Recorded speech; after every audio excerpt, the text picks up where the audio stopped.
because we are going to tackle about St. Thomas Aquinas. Now, I am pretty sure that everybody knows about something about St. Thomas Aquinas coming from sa iyang pangano nga saint. So of course, if saint ang usa ka tawo, silbi naa siya nabuhat no about sa iyang pagka-sainthood.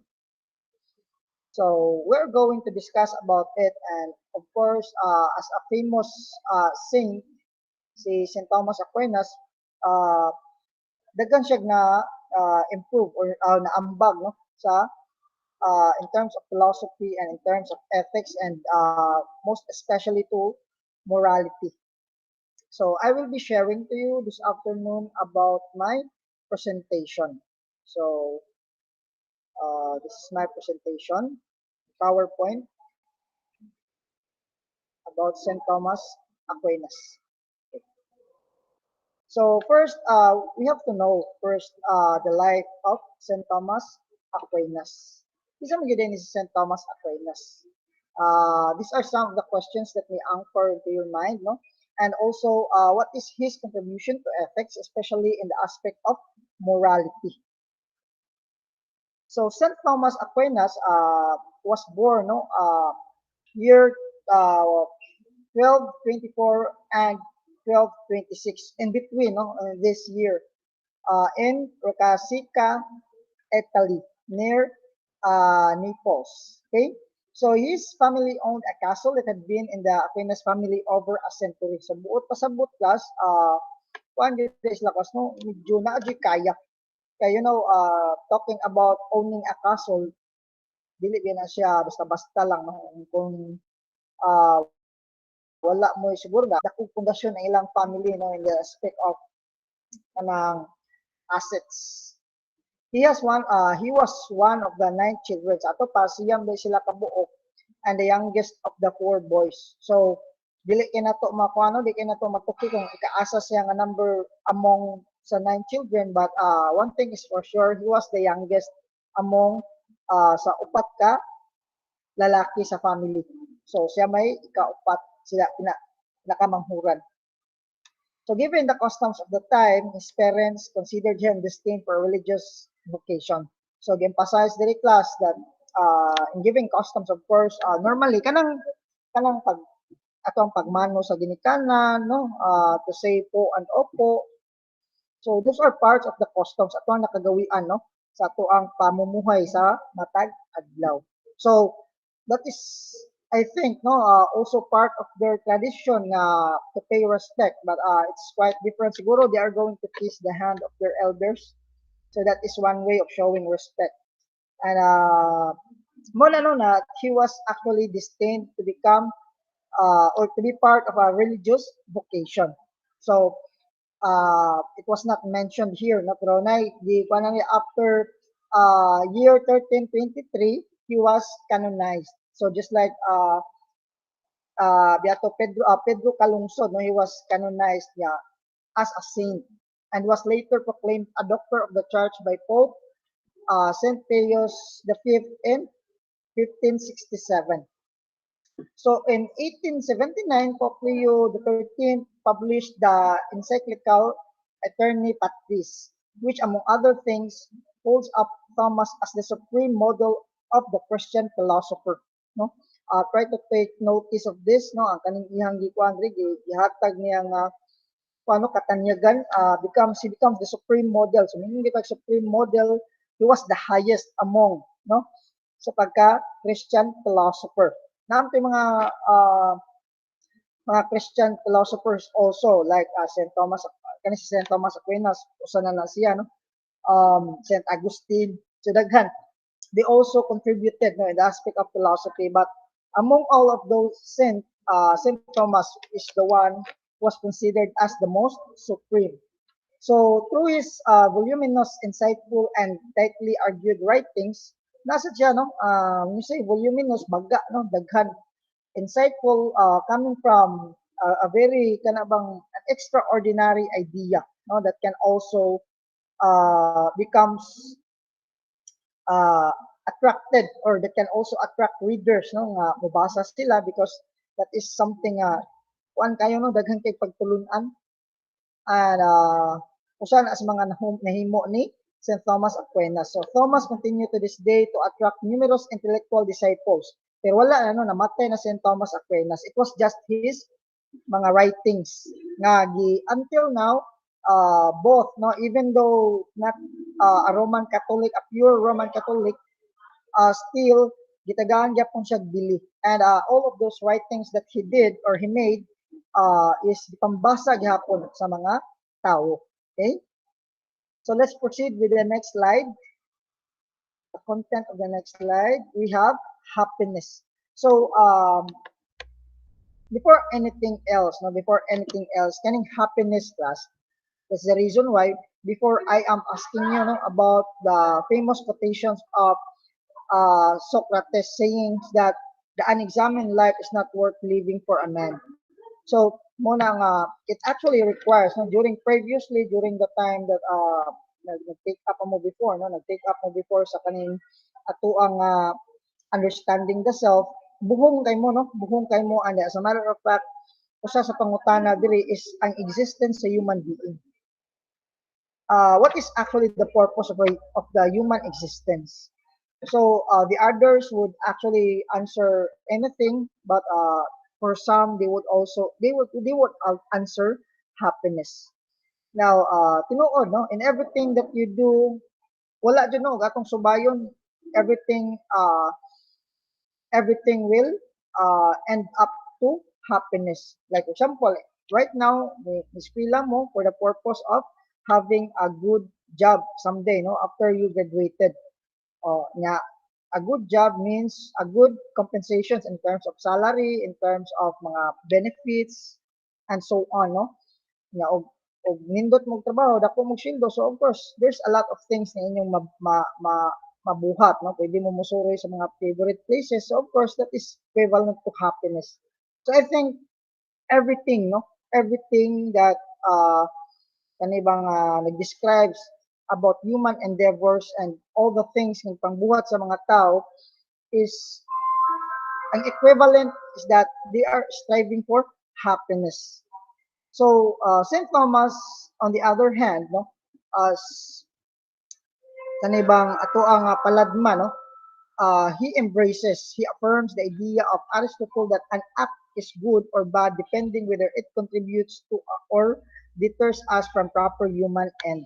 So everything, no, everything about the things that we did has to be evaluated on its ends. Kanang gitawag na to telos or final goal at which all human actions aim. So like example, shall we say, karon niskwela mo, no, despite the fact nga lisod kayo ang sistema nato sa atong pagtuon, but wala mo natinag, no? Inyong i-continue ang inyong education because you know that someday, no, all of these hard works will get paid. No, tanan dili paid nga ma-paid og kwarta, but of course it will be paid with happiness. It will be paid with suman kahamugaway sa kinabuhi.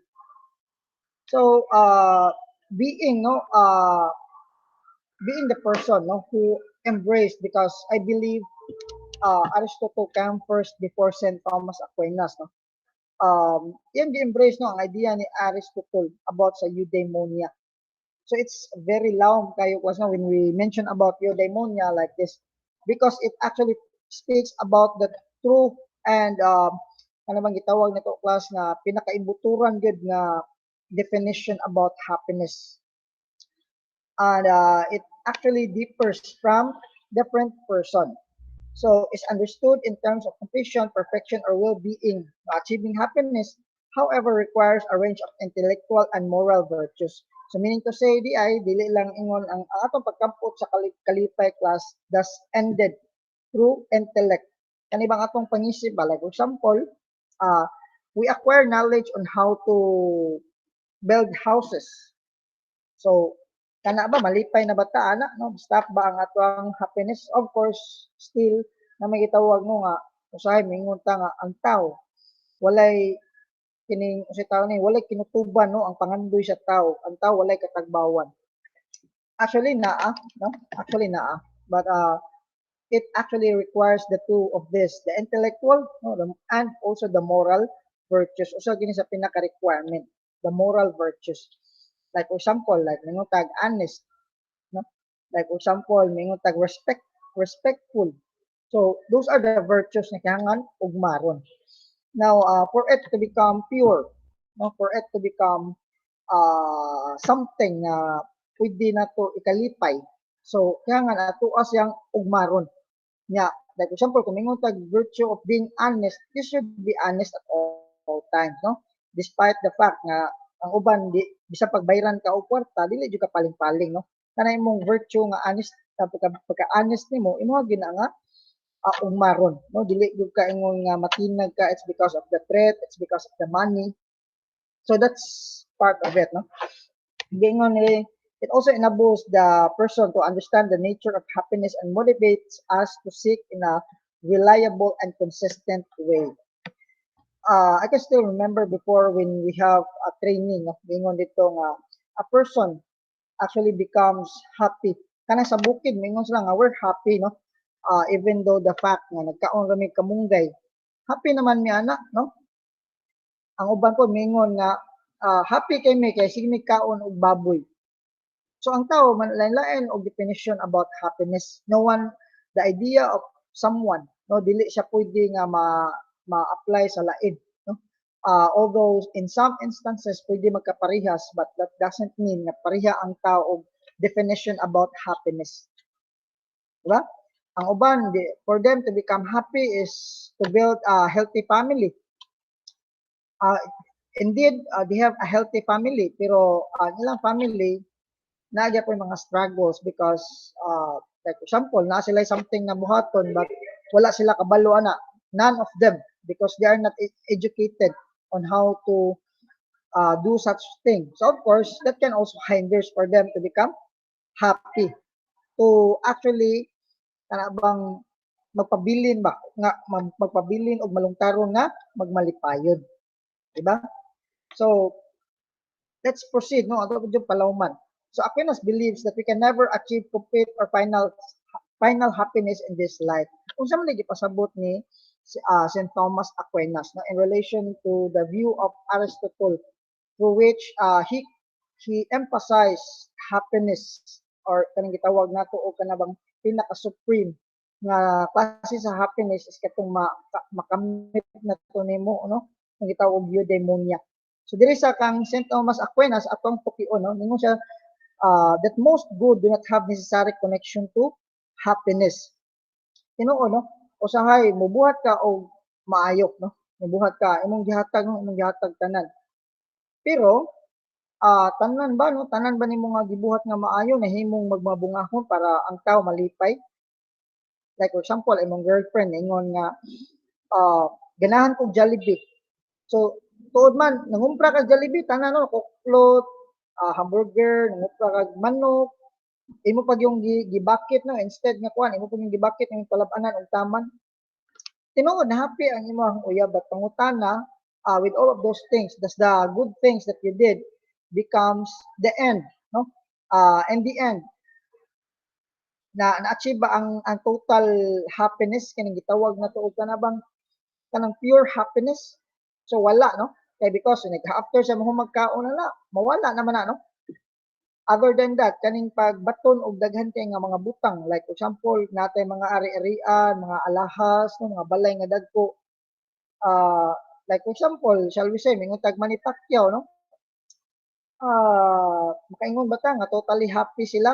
So, siguro na po na sila mga problem no they also have their struggles in life.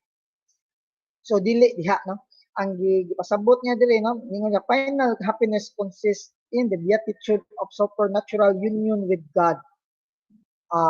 Sa laktod pagkaistorya ka so gato ang binisayon ang tinud-anay kuno nga kalipay sa tao dili lamang niining kalibutanon nga pagkinabuhi kundili ang pag-union or kaning gitawag nga when the time had come no nga ang tao mapanaw na. Like of course kita no we always believe no nga nakatatak dira sa galamhan sa Dios, no nga ang tanan natong gipangbuhat manglitan kung ang tao bati og binuhatan na impierno, kung nindot og binuhatan mahatagan og luna sa langit. So dira no, ang happiness di ay ang kaning sa eudaimonia, no? Kaning beatitude nga gi-explain diri ni St. Thomas Aquinas is something no that is dili na to ma-achieve diri sa pagkinabuhi sa yuta kundi sa second life or sa afterlife.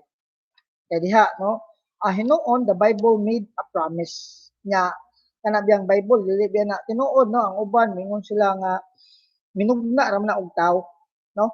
But I have to tell you something about this. That is the reality. Gimugna na siya og tawo no. The scriptures are actually being printed. Ang original nga Bible girebisa siya sa lain-lain nga mga hubad no sa mga pinulungan apan ang kaning gitawag ang connection between the writers happens from generation to generation. Wala na sila nagdungan og katawo, like for example pareha sa thesis nga part grupo-grupo ta kay maghimo ta og kuan no, maghimo ta og kanang research dili ngon ana no. Ang Bible was actually written dili sa usa ka henerasyon kundi sa mga naglahi nga henerasyon. Now isn't it very kana bang amazing no nga nganong hitabo man na nga ang word by word is actually being kanang gisuportaan po sa other nga mga writers. So is that a matter of chance? A matter of coincidence? No, no. Kaingon kita nga no. It's because there is someone no nga nag-guide ana nga mga tawo.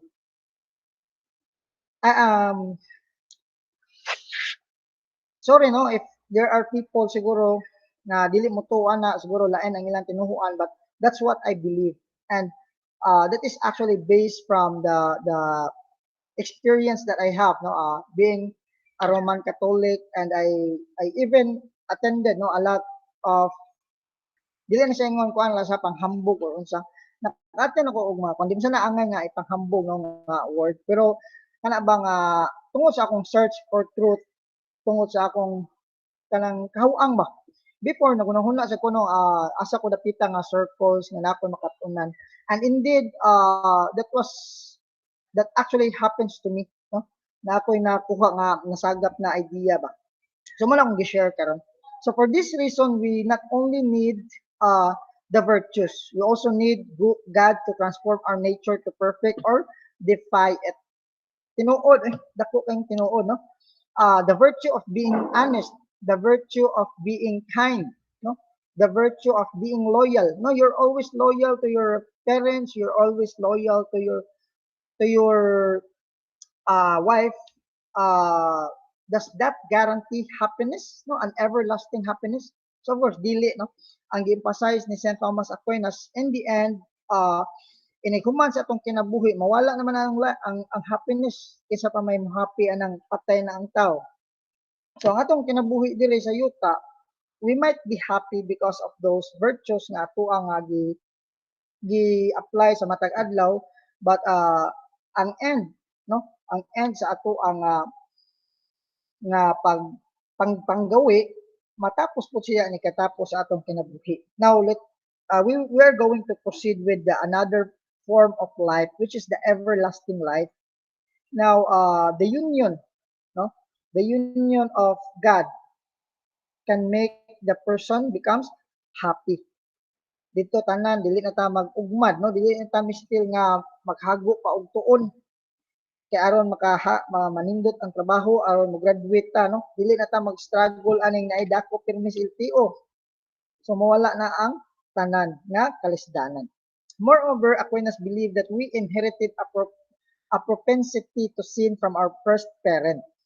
At tinuod no, that is for us no, in order for us to be saved by means of salvation, mabitaw na ano nga gihugasan sa Mesiya nga tuang sala, which is Jesus Christ.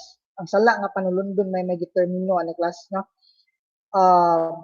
Sa pagkatinuod sa ato pa ang byuda ni St. Thomas Aquinas, yan ang gilantaw no nga ang kinabuhi yuta hugaw na daan, hugawan na coming from our grandparents, no? Pero it's not the end of the day. It's not the end of everything, no? We have to reconcile, no? We have to reconcile with our kanibang maayong buot towards the good relationship with God. So thus we need God's help in order to restore the good of our nature and bring us into conformity with His will. Yes, Ginoo, no? Ang atong pag ang atong pagkinabuhi, ang atong pagbaton aning mga virtue is to conform with sa katuyuan sa Dios. Kaya in the first place, mingon din no, atong basahon sa Genesis, mingon din God for the God who love for the God who loves so much no sa ato ang ginikanan iyang gipang himuan no gibutangan niya adlaw, gibutangan niya gabi, no? Gibutangan niya og mga lain-lain nga mga matang sa mga mananap.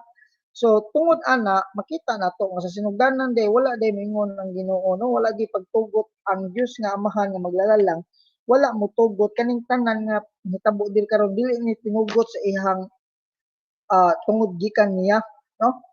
Kani siya mugna ni sa demonyo kaysa sinugdanan pa lang kung ganahan ang Dios nga iyang tagaan og challenge ang mga tao, why not sa panahon nilang Eva ug Adan, no? Wala, no? It's not the God who actually put a challenge to people para ang tao malisod. Iya masukot ang sinseridad kaya ang Ginoo dili masinukdanon. So diha ang gusto sa Ginoo mapahiuli ang maayong relasyon. So for us mahimo ta nga maayo nga kanabang sundalo or mahimo nga anak mo kita niya no to claim mo na nga iya tang gipangingkamutan gikan sa iyang grasya no. Grace which comes in the form of divinely instantiated virtues and gifts. Okay, so we have transcript of St. Thomas Aquinas definition of law.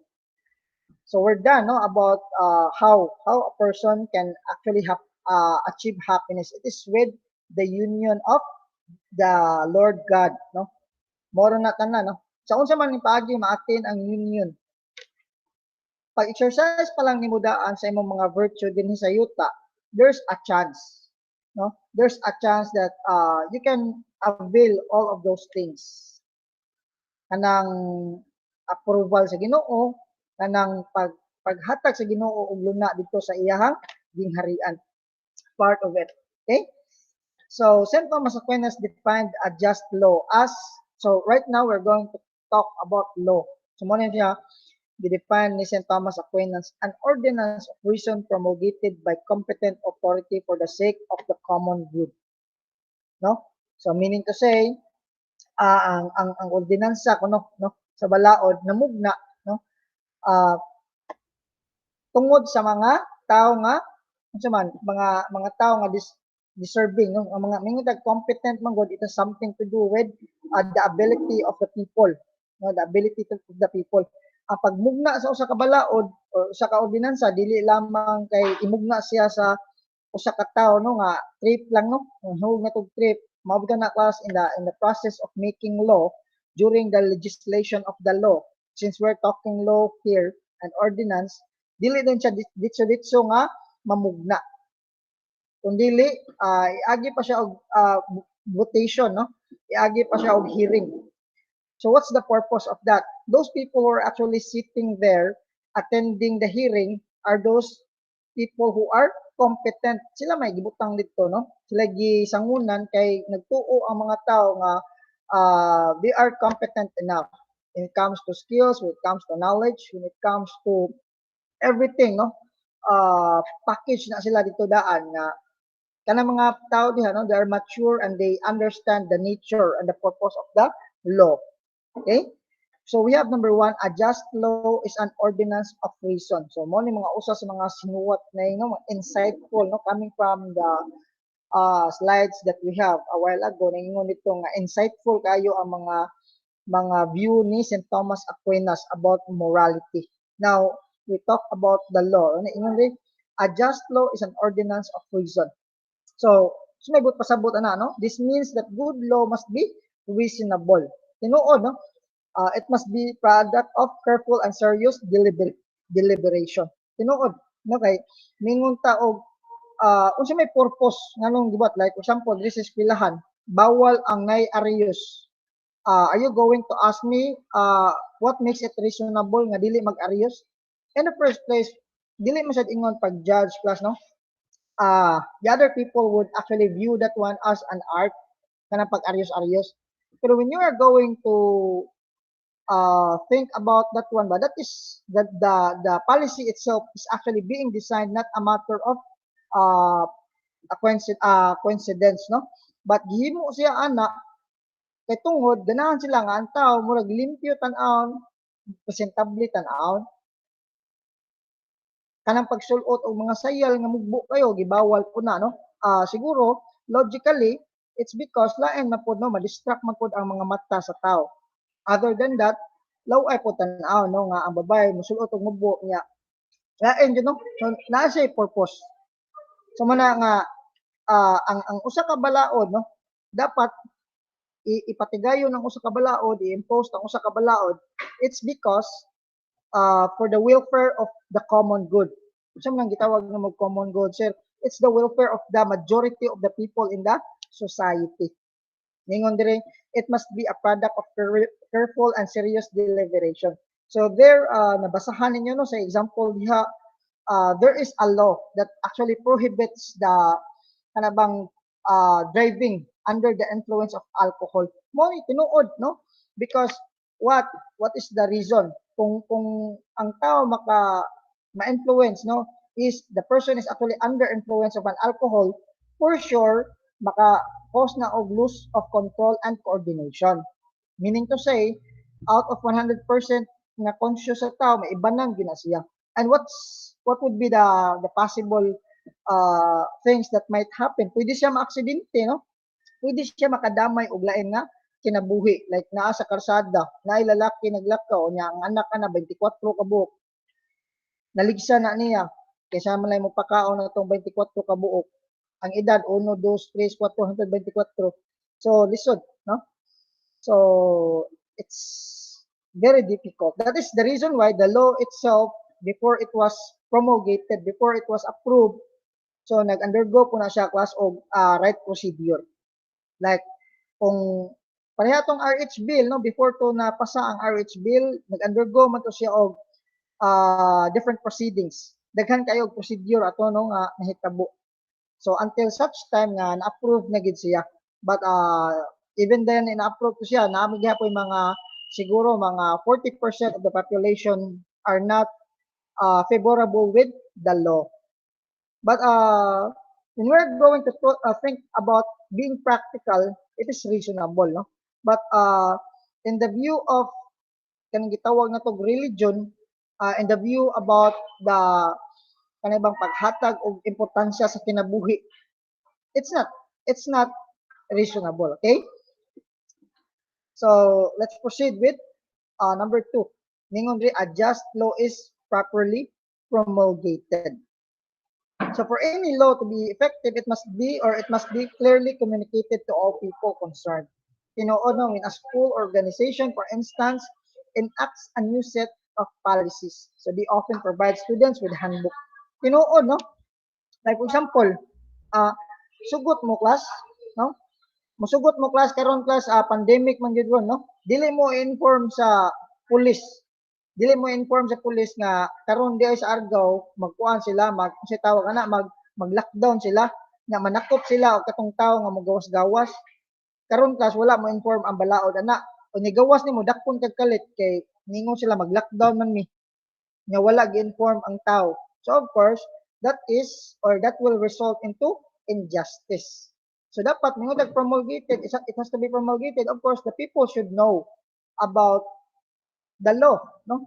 Dapat makabalo sila if in what way man nato mapahibaw ang tao. Pwede information drive, no? Para atong gibuhat sa police dire katong manakop na kunong mga LTO sa moto nagsuri-suri ang mga police sakay og patrol car ila nga gipahibaw sa mga tao nga manakop ang LTO basta mga way lisensya, way kuan ana.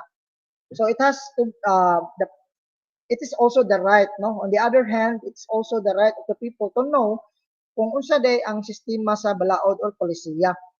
Kay Muna gingon rin, as duly part of the community, people have the duty to know the law, take the responsibility to get informed or related provisions. So that is also the obligation of the person who uh, created or kanang nagbugna sa balaod.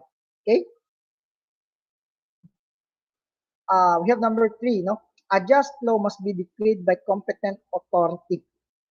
So, simple kay guys, no? Ang emphasize diri, only persons with legitimate authority have the power to create and implement laws for their respective communities. Naagid, no? Because unsa may buot pasabot ana dili, like for example, ikaw ang inyong ano gahi ra ka sa inyong butang tag gahi ka sa inyong sitio, are you authorized to create your own law, no? Maghimo kag law diha balaod diha sa inyo diha sa inyong sitio kay ikaw may pinakagahi. Does it necessarily that the people in the entire Argao will follow sa imong gihimo nga balaod? Of course, no. No? Kinsa man ka, kung tanong ka, kinsa man ka para magbuot ka na mo, legit day ka. Dili na matawag ang word na legit, no? Mingutag legitimate, something who is in authority, something who are legally approved, no? Mo na siya pasabot sa legitimacy. So sa legitimate authority, of course, katong mga tao nga gisangunan like the governing bodies, mingutag congressman, gobernador. So they are the legitimate people who can actually uh, kanang magkamugna og balaod. So diri no, inyong na-notice diri sa tuwa sa Argao na amang gini mga municipal nga mga order. So kanang mga municipal order aside from presidential decree because that is coming from the president office of the president, kanang mga municipal mga unsay pa nay tawag ana kana ba nga sa mo ang sige tawag anay kalimot man ko kanang mga balaod nga gi-impose sa municipal, ang tawag ana is that legit? Yes, that is legit because the people who created that one are legitimate people who are in authority, no? So pwede. And ang kanang balaod plus lain-lain po na, no? There are balaod of church, na po'y balaod sa gobyerno. Now, it's not interdependent to each other. They are not interdependent. They are uh, lahi-lahi. They are separate from each other. Now, does the government, diri sa ato ang society, has the right to interfere with the law of the church? No. Does the law of the church or kana mga lawmakers sa church or kana mga church leaders, do they have the right to interfere with the law sa gobyerno? No also, no? Kanya sir Bing, ano man lagi itong RH bill sir, nikuan man lagi sila ato, ni-interfere man sila, ni-interfere sila pero dili ang ilang pag-interfere is dili siya ma-counted as active. Mga bitaw to nga ilang gisugo ang mga tao nga mag-ribbon og itom. Itom ba to puwa ba to kalimot ko. Ilang gipasugo nga mag-ribbon og puwa. But pasabot they do not uh, kaning they do not support the bill. Mo to ilang gipasabot ato ngo they're not going to support the bill. Oh, pero wala sila nakakuano, walay bisa ang ilang pag-ingon ato. It's just uh to actually get a sympathy coming from the people in order for the people to realize also the purpose. In order for the people to realize also and to go back with the will of God about the life, no? So mo na sa ang katuyuan sa Dios about sa kinabuhi. Mo na nga ilang iparealize sa people nga despite the fact aning hagit nato no sa kalisdanan tungod sa shortage sa pagkaon, tungod sa mga sakit, and the government can no longer handle it kay tungod walay budget, walay kuan. So grabe gid ang poverty incident. Still it's not a reason para mo kipil og kinabuhi. So mo na ilang gi purpose ato, okay? So we have number 4, ningon dire a just law. That this is the idea ha, mo kalimot this is the idea of St. Thomas Aquinas. A just law ought to be for the sake of common good. So I mentioned this one a while ago, no nga, mingutag common good is coming from the people. This means that a just law first of all presupposes the promotion of and respect from the dignity and freedom of each person. Yes. Secondly, unsa may mga kakuan na no ka sa tawag na secondly, unsa may purpose, it should foster the social well-being and authentic development of community. If that particular law does not aims to develop the community, walay silbi na nga balaod, no? If that law is something that can actually push the people to be kana bang mas mapaduol sila to imminent danger, that is useless. Lastly, it should promote true and lasting peace. Tinuod, no? The law should be or should promote true and lasting peace. However, we know that not everything permitted by the law is considered morally good. Tinuod, no? Dili man katong RH bill, it's not morally good, no? An act is considered legal if it does not contradict any state law. As long as dili siya maka ano, sa dili siya maka kanabang compromise to the law that is actually being exercised in a particular state, pwede siya. While an act is considered morally good if its nature, intention, and circumstances are all positively good for the person as a person and community.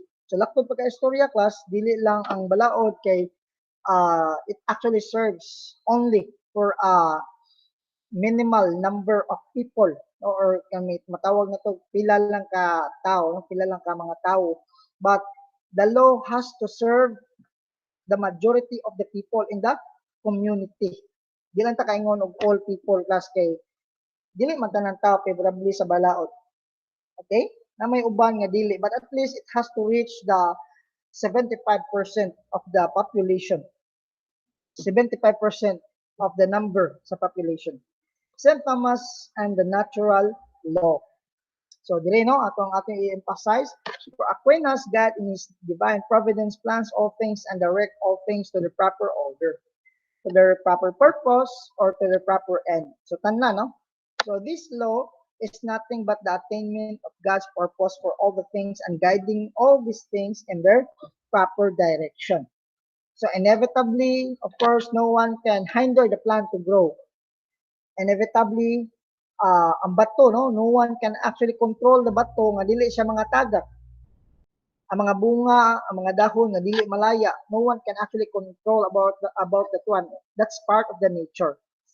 That is the reason why everything exists for reasons and functionalizes according to its purpose.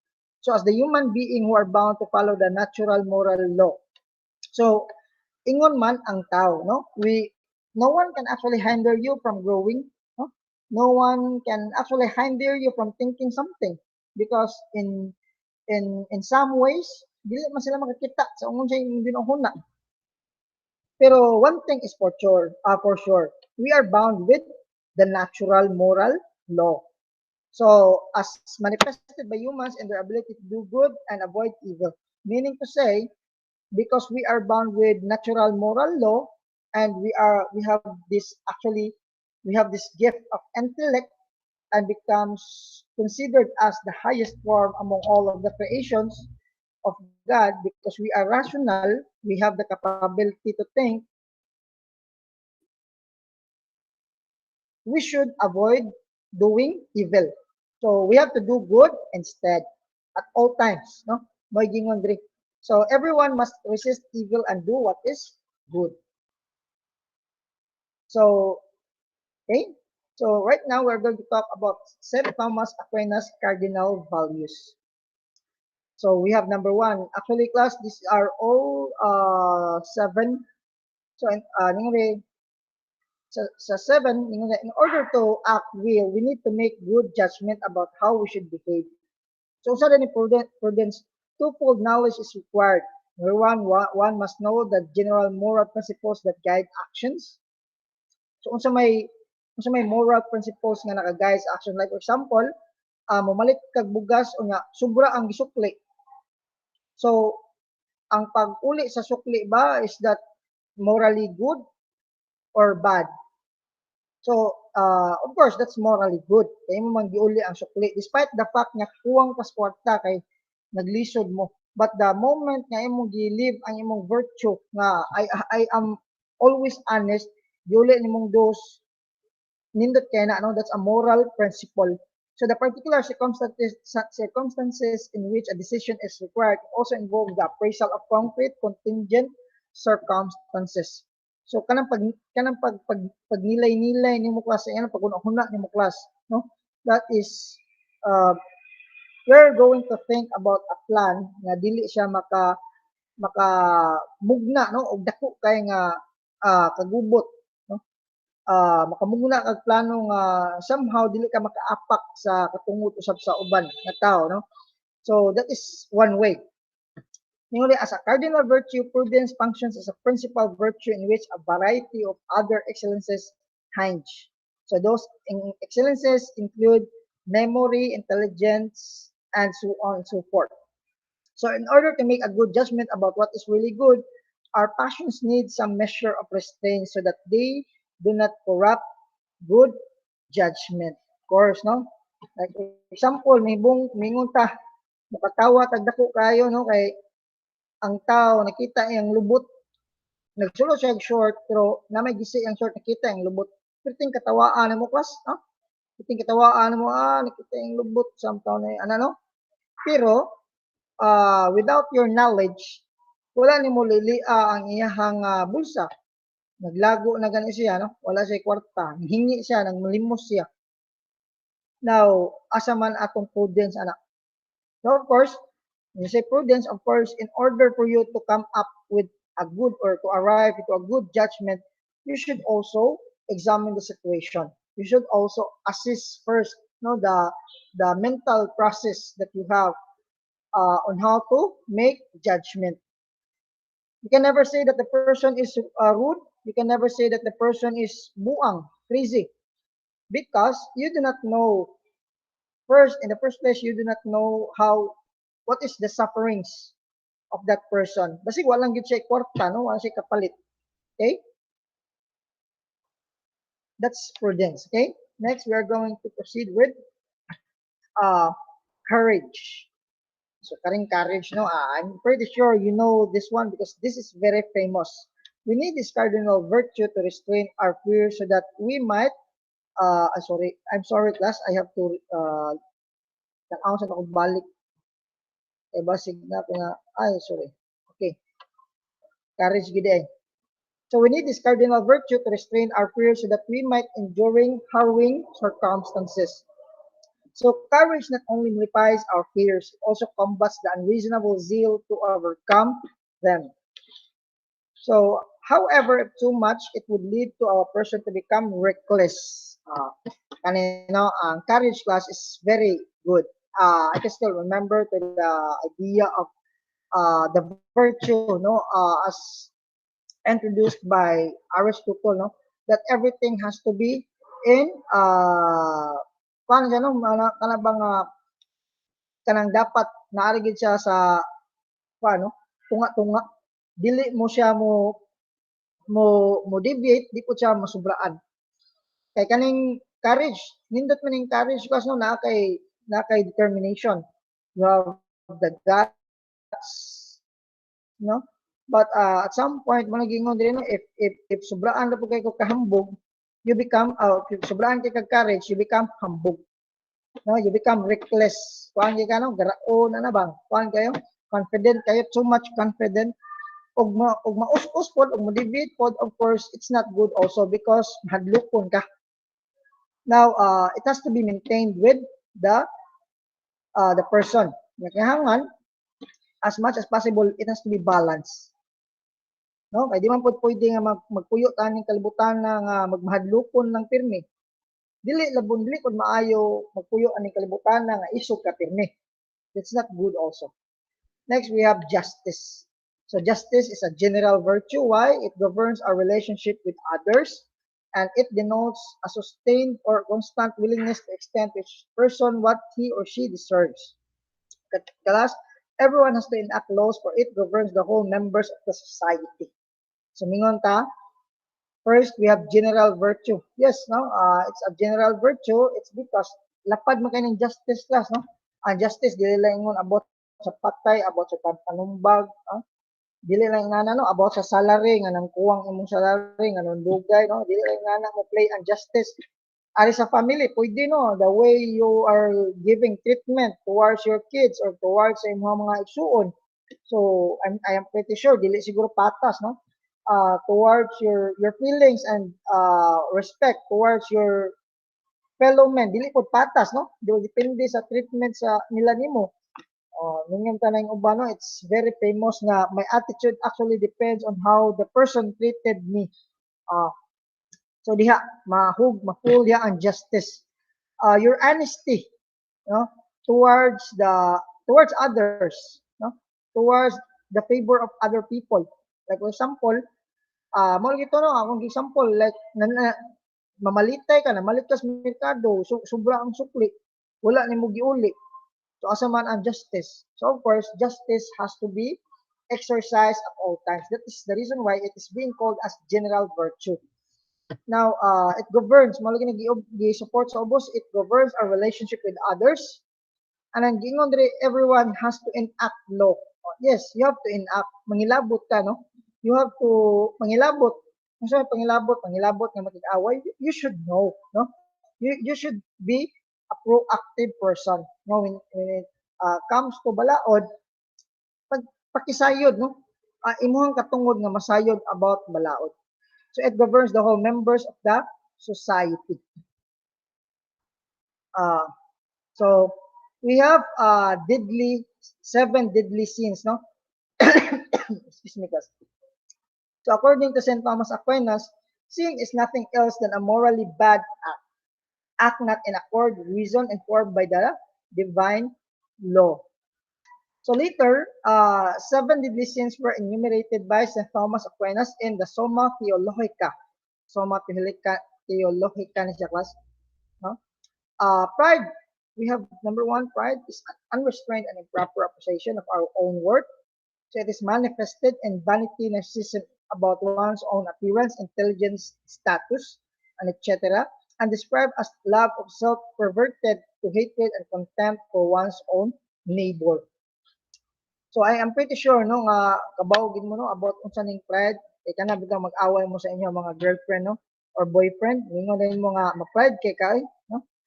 Kaning pride is something no nga it's nice to have a pride but kung masubraan na po siya class di pod maayo kay kaning sense of pride class it's the same almost the same as confidence. Now if mawala sa ni kaning self-worth na to no kaning self-worth na to mo na pride if you think to yourself na dili ka deserving in nanaon, so of course, mairal gining pride, no? So yun lang, ang manifestation is kaning vanity, mga tag vanity class, like, daghan kay kag ganahan ka nga nindot imong sinina no na kay rilong bag-o na kay ngana no you want ganahan ka nga mukaon og mga kuan nga restaurants, that's one way no that is one that's example of being vanity of vain.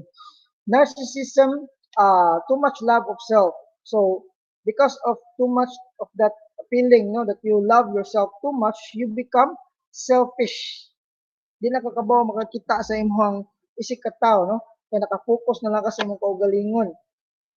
Like for example, maadto kag simbahan, nagsige kag og pangusnos imong naong no nagpagwapa kag taman kay ganahan ka naglaag nimo gwapa ka ikaw ray gwapa mahimo kang kanabang attention capture ka ba no mahimo kang attention capture so mo na nga pag abot nimo dito na sayop ang imong expectation it's because there is a person na mas gwapa pa nimo to nasuko na ka nasuya ka no. So appearance, intelligence, status described as mo ni siya no. This is something that can ruin our relationship towards our fellow men. So inana ng pride. Next we have greed, o kaning pagkadalo no. Also known as avarice or covetousness. So unsa man siya? Immoderate desire for earthly goods as well as situations such as power. So it is a sin of exist. Nganong sin of exist man kaning pagkadalo kas ba mao na no ang katong ang justice nimo siyang general virtue kay you know when you are greed of course you fail to unsa man nakuha na ka no wala ka magunahuna about justice that there are also other people who needs resources. There are also people who needs that kind of things or kinds of blessings that you have nya imuha lang ako on ganahan kay imuha tanan, no, dili bayo ang pagka dawo.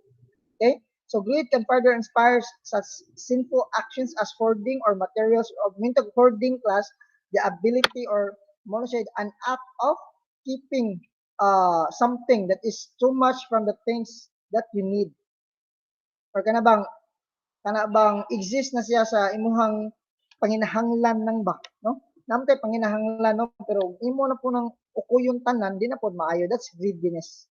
So ang resulta na kani pangawat, no, sunod robbery, mangilad, and manipulation. And you tend to manipulate people, like for example, minguntahanig mga some or mga pipila ka mga politiko, no, nga they love to have a position. It's because they want to manipulate the people.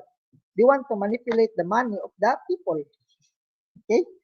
So gluttony, kaning gluttony comes from the Latin gluttony, means to gulp down or swallow, kaning pagkadalo sa kaon, no? Ang uban mingon nga kaon tagmaayo kay kamatay na to, wala na kaon dito sa langit. Inom tagmaayo kay ni kamatay na to, wala inom sa langit. It's not good, no?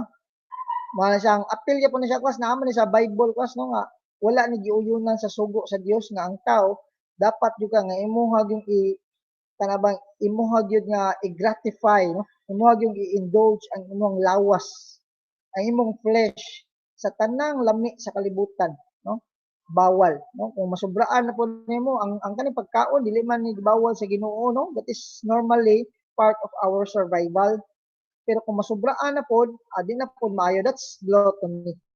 Okay, so lust, kani the sin of lust, no, sa Bisaya version ulag, no, sa tao, refers to impure desire of a sexual nature. Actually, class, sexuality is a gift of God and not inherently impure itself. Tinuod ay, it's not the meaning itself na bati, because mingon tag sex, ana, no? It's not the meaning of itself, but we have to give something that is special, a special understanding about sexuality. It's a gift of God. Let us not forget about that one. Mingon re, indulging the sin of lust can include, but is not limited to, fornication. Kabahan naman yung fornication, no? Adultery. Ano yung adultery? Ang uban, nanay bana, mga bit, ng hapon, no? Wala lang nabutang rin ang term sa lalaki, no? Nakalimot na ko. But this part also, this is adultery kung babae, kung lalaki, na po na term, bestiality. Yan ang bestiality class, mo ni siyang antaw, mupatol og hayop. Tao og kabayo, tao og baka, tao og kanding, anak, or anything that involves about animals, the sexual intercourse between the person and the animal. Rape, kaning pang rape, of course you know about this one. Incest, so mingon tag incest class, coming from the family, no, nga mo iya nga like for example papa og anak nga babay. So this is an example of incest. So it can lead such things as sexual addiction. Tinuod, no? So kaning sloth class is often described simply as the sin of laziness. The sin of sloth means being lazy and lax about living the faith and practicing virtue. Kaning sloth class, sa lakto pag-istorya mo na siyang sala sa pagkatapulan. Ningon dire, ang kaning pagkatapulan, kaning pagka-lazy o pagka-lax kuno class, muna siya o kana bang ang atoang purpose, no, murag dili na nato malihok ang atoang purpose, mabda nang giingon ni Socrates, the unexamined life is not worth living for a man. How can you find answers about life? How can you actually find happiness if you in yourself do not do something, no? I can still remember also the famous the famous sayings of Albert Einstein ba nga, it is totally insane to expect expect ko no, mag-expect ko no ka o kanang changes no. If if you in yourself are doing repeated actions. Kung ay magibuhat karon, mao ra gihapon, do not expect for something. Do not expect for a reward. So like alita sa ninyo no mga students, if you are not exerting effort about complying all of the requirements nga gihatag sa inyo, like example na ipahatag activity, na ipahatag nga pansiranan, di mo mag-answer, magtapol-tapol mo, do not expect something na you will be reward or you will get rewarded from that, no? Kay that is being insane, no? It's being crazy. So lang sala ko ni siya class no ang kaning pagkatapulan. Uh, Another no good thing about this one nga kung mapuno is ang gisugo sa Dios na inyong lihok tawo kay tabangan ko kamo. So of course even God himself ningon no nga lihok mo lihok ta. We have to do something in order for us to become happy, to discover something ana no. Okay? Next we have uh, envy, no? Kaning pagkasuya, suyaon, no? Suyaon di kay, no? The sin of envy or jealousy is more than merely one person wanting what someone else has. So, ang kaning pagkasuya pas kaning bang ganahan tanong nga makakuha usab sa mga butang nga naa sa uban. Or other than that, sa quality, like example, ganahan, suya kay kunya, kay bright kay siya, no? Suya ko kay gwapo kay siya. Nasuya ko kay ang uyab gwapa, ang uyab dili, no? So na mga ana, no? Envy. So, envy means feeling unjustified sorrow and distress about the good fortune of someone else. Um, Simply, when you have this kind of feeling, no? Or you have this kind of kana bang feelings man gini siya, no? Um, we are created unique on each and individual. So, no need for you to worry. It could be gwapo siya, dili ka katong gwapo, pero there might be good qualities in you, no, nga, that you need to discover. Now, it actually allows you to become curious and do something for yourself instead of being slack or tagtapol, no? You have to do something, no? In order for you to, if those people are actually receiving good fortune of their life, maybe because they work hard for it, no? Why not working something for it, no? Para makamput ko dato instead of masuya, no? Ang uban nga nung himo silang healthy nana, di ta nga masuya, no? Ato silang idayig, no?